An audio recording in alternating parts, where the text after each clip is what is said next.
বিপিএলে মাহমুদুল্লাহ রিয়াদের উড়ন্ত সূচনা। আবারও বাংলাদেশ ক্রিকেট বোর্ড বিসিবিকে বুঝিয়ে দিল মাহমুদুল্লাহ রিয়াদ টি-টোয়েন্টিতে কতটা যোগ্য। ওয়ানডের পর টি-টোয়েন্টিতেও মাহমুদুল্লাহ রিয়াদের ক্যামিও ইনিংস।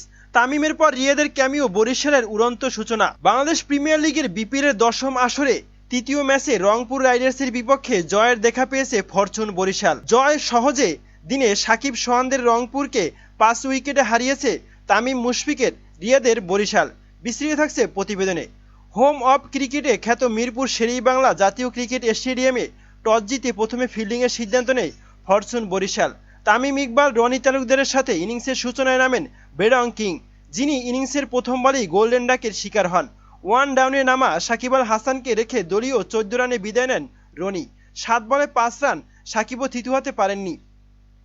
খালেদ আহমেদের তৃতীয় শিকারের পরিণত হন মাত্র 2 রানে। দলীয় 15 রানে 3 উইকেট হারিয়ে বিপাকে পড়ে যায় রংপুর।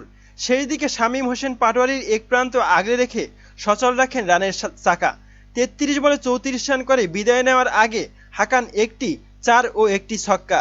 এছাড়া মোহাম্মদ নবী করেন 12 বলে 10 রান। শেখ মেহেদী হাসান ক্রিজে নেমে রানের গতি বাড়ানোর চেষ্টা করেন, কিন্তু 19 বলে গড়া 29 রানের ইনিংস, যে ইনিংসের খেলার পথে হাকান 4টি 4 ও একটি ছক্কা। এছাড়া নুরুল হাসান সোহান 23 বলে 23 রান করেন। শেষ পর্যন্ত নির্ধারিত 20 ওভারে 9 উইকেট হারিয়ে রংপুরের সংগ্রহ দাঁড়ায় 134 রান। বরিশালের পক্ষে খালেদ আহমেদ 4টি ও মেহেদী হাসান মিরাজ 2টি উইকেট শিকার করেন। জবাব দিতে নেমে অধিনায়ক তামিম ইকবালের ব্যাটে ভর করে দারুণ সূচনা পায় বরিশাল।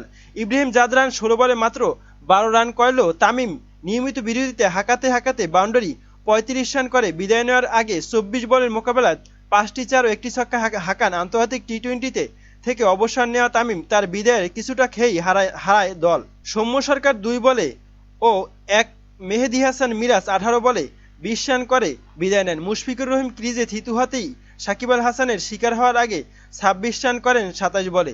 এরপর দায়িত্ব বর্তায় 2 অভিজ্ঞ ক্রিকেটার মাহমুদুল্লাহ রিয়াদ ও শোয়েব মালিকের কাঁধে। 18 বলে 17 রান করা মালিককে সঙ্গে নিয়ে রিয়াদ আর কোনো বিপদ ঘটাতে দেননি।